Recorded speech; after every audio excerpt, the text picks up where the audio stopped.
আসসালামু আলাইকুম ওয়া রাহমাতুল্লাহ। ইংলিশ ল্যাবের পক্ষ থেকে সকলকে জানাই আন্তরিক শুভেচ্ছা এবং অভিনন্দন। প্রিয় শিক্ষার্থী বন্ধুরা, আজকে ন্যারেশনের লেকচার 3 নিয়ে আলোচনা করব।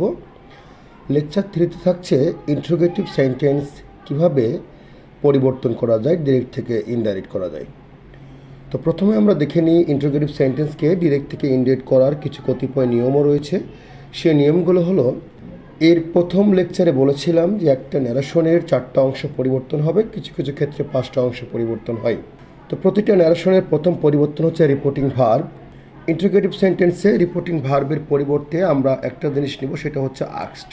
প্রথম পরিবর্তন হচ্ছে রিপোর্টিং ভার্ব, সেটা আস্কড হবে এবং ইনভার্টেড কমা উঠে গিয়ে সেখানে ইফ বা ডাবলুএস কোশ্চেন হবে। ইফ অথবা ডাবলুএস কোশ্চেন বসাতে পারি। যদি সেন্টেন্সটি ডাবলুএস কোশ্চেন দ্বারা শুরু হয় তাহলে ডাবলুএস কোশ্চেন হবে, আর সেন্টেন্সটি যদি ডাবলুএস কোশ্চেন দ্বারা না হয় তাহলে ইফ দ্বারা হবে। 2 নম্বর হচ্ছে 3 নম্বর পার্সন পরিবর্তন, তারপর টেন্স পরিবর্তন, তারপরে অপোজিট শব্দ যদি থাকে তাহলে অপোজিট শব্দটা আমরা পরিবর্তন করব। আমরা এখানে একটা বাক্য দেখতে পাচ্ছি যে the teacher said to me, have you completed your homework. তাহলে এই বাক্যটা কিন্তু ইন্টারোগেটিভ সেন্টেন্স, এটাকে ইনডাইরেক্ট করতে হবে।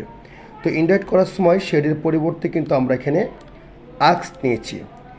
এবং 2 নম্বর পরিবর্তন ইনভার্টেড কমা। তো প্রথমেই বলেছি আমি যে ইন্টারোগেটিভ সেন্টেন্সে ইনভার্টেড কমার পরিবর্তে ডাবলুএস কোশ্চেন হয় অথবা ইফ হয়। তো যেহেতু আমার কোশ্চেনটা ডাবলুএস দ্বারা শুরু নেই, তাই আমরা এখানে ইফ নিব। 3 নম্বর পরিবর্তন হচ্ছে পার্সন। এখানে ইউ হচ্ছে সেকেন্ড পার্সন, তাই অবজেক্টকে আমরা ধরে নেব। ইউ যেহেতু এখানে সাবজেক্ট হিসেবে আছে, তাহলে অবজেক্টের সাবজেক্ট হবে আই।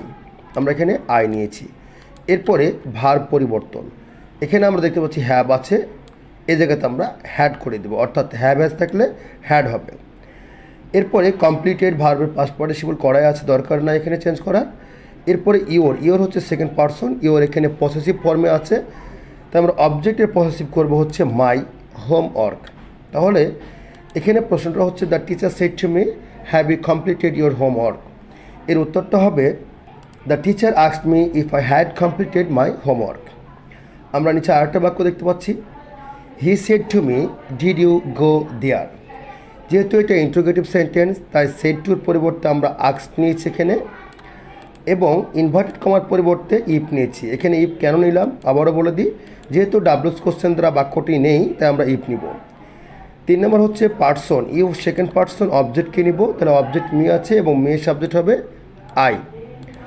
ডিড থাকলে আমরা হ্যাড নিব এবং ডিডের পরে যে মেন ভার্বটা থাকবে সেই মেন ভার্বের পাস্ট পার্টিসিপল ফর্ম করে দেব।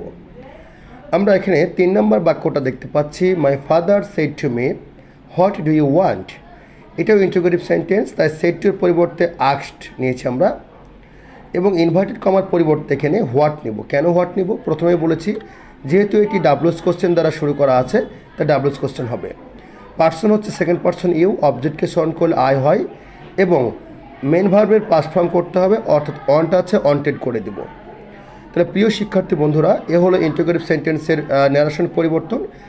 এরপরে আমরা ইম্পারেটিভ সেন্টেন্স নিয়ে আলোচনা করব। ইম্পারেটিভ সেন্টেন্সটা কীভাবে পরিবর্তন করা যায়, সাথে থাকুন। ধন্যবাদ। আসসালামু আলাইকুম ওয়া রাহমাতুল্লাহ।